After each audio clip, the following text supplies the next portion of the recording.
शुक्रवार के दिन अगर शंकर के मंदिर में जल चढ़ाया जाए तो नारी का अखंड सौभाग्य होता है। महाराज शंकर जी के मंदिर में चढ़ाने के लिए जा रहा है, हमारा निवेदन है उसको देखकर कभी हंसना मती। जो शंकर के मंदिर में झाड़ू लगा रहा है उसको देखकर कभी हंसना मती। जो शंकर के मंदिर में दिया लगा रहा है उसको देखकर कभी हंसना मती। जो शंकर के मंदिर में जाकर शंकर का श्रृंगार, जम के बोलो जरा सबको, पहले भी कथाओं में बताया, शिव जी की जो ये शंकर भगवान का शिवलिंग है, ये जलाधारी जो पानी बहने का स्थान है, पूरब पश्चिम उत्तर दक्षिण, इसमें से जलाधारी किस ओर जाती है? उत्तर की ओर। कहाँ जाती है? जम के बोलो जरा, उत्तर की ओर।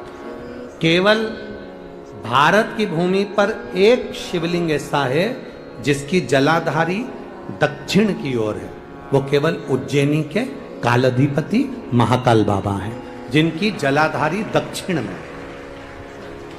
बाकी के दुनिया में जितने आपको शंकर के मंदिर मिलेंगे, जितने शिवालय मिलेंगे, सबकी जलाधारी कहां पर रहेगी?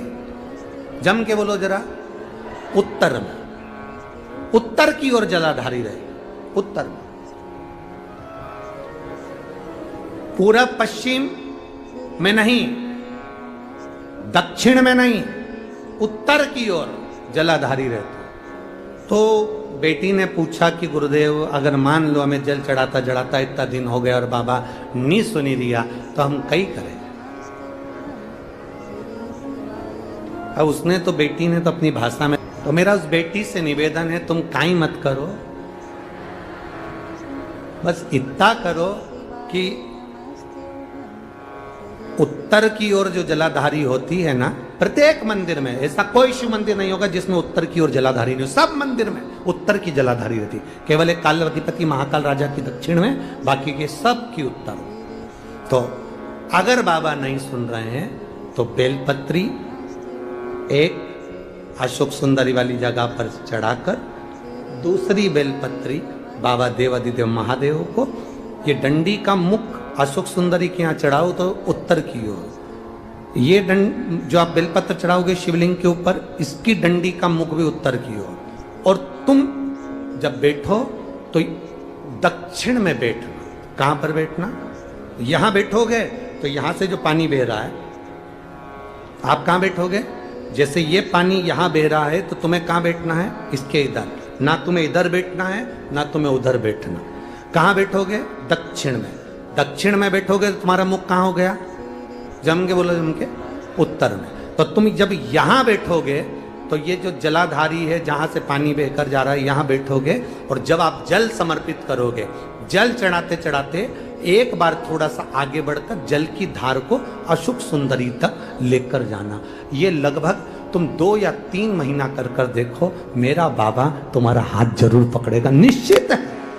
वो बल उस स्थान से प्राप्त हो, वो स्थान, क्योंकि प्रत्येक जो जलाधारी होती है वो उत्तर की ओर होती, प्रत्येक जलाधारी।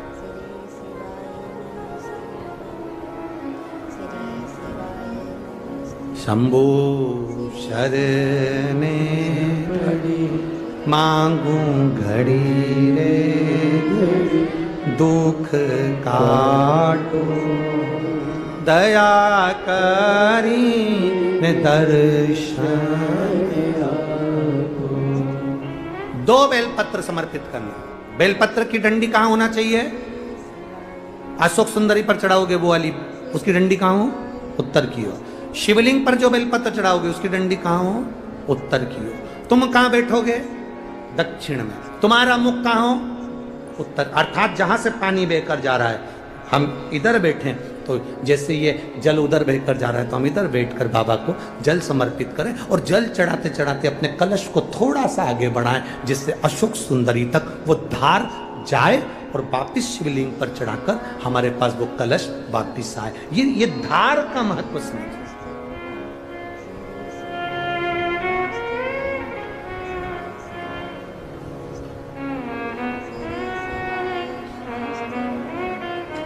एक बार ये कथा हमने कह दी एक जगह पर, तो किसी व्यक्ति ने पूछा, गुरुजी ऐसा भी होता है कि जल चढ़ाने का भी नियम होता है, यहाँ चढ़ाओ वहाँ चढ़ाओ? हमने कहा देखो, एक व्यक्ति वो होता है जो नौकरी में रहता है, नौकरी में रहता है, बैंक में नौकरी कर रहा है, पुलिस में नौकरी कर रहा है, सरकारी नौकरी कर रहा है, स्कूल में नौकरी कर रहा है, तो वो व्यक्ति की जब तक नौकरी रहती है वो कुर्सी पर बैठता है, सिग्नेचर करता है, तो उसकी बात मानना पड़ती, क्योंकि उसका सिग्नेचर हो गया। और वही व्यक्ति जब रिटायर हो जाता है और रिटायर होने के बाद अपनी कुर्सी पर आके बैठ के सिग्नेचर कर दे, तो उसका सिग्नेचर मायने रखाएगा? बोलो जम के। वो किसी को सस्पेंड कर दे तो बात आएगी, भले कितना बड़ा भी ऑफिसर हो। पहले तो रिटायर हो गया, रिटायर होने के बाद तो किसी को सस्पेंड नहीं कर सकता। कुर्सी जब तक तेरे पास है, पद जब तक तेरे पास है, तू जब तक नौकरी पर है, तेरे सिग्नेचर का मूल है। तो ऐसा हमारे यहाँ भी स्थान बताए गए कि यहाँ बैठकर जब आप सिग्नेचर करोगे, मतलब यहाँ बैठकर जब आप जल चढ़ाओगे, तो वो जल मेरा महादेव स्वीकार करता है और उससे तुरंत फल की प्राप्ति हो जाती है। वीडियो अच्छा लगे तो लाइक, सब्सक्राइब एंड शेयर जरूर करिएगा। धन्यवाद। श्री शिवाय नमस्तुभ्यम, श्री शिवाय नमस्तुभ्यम, श्री शिवाय नमस्तुभ्यम, श्री शिवाय नमस्तुभ्यम, श्री शिवाय नमस्तुभ्यम।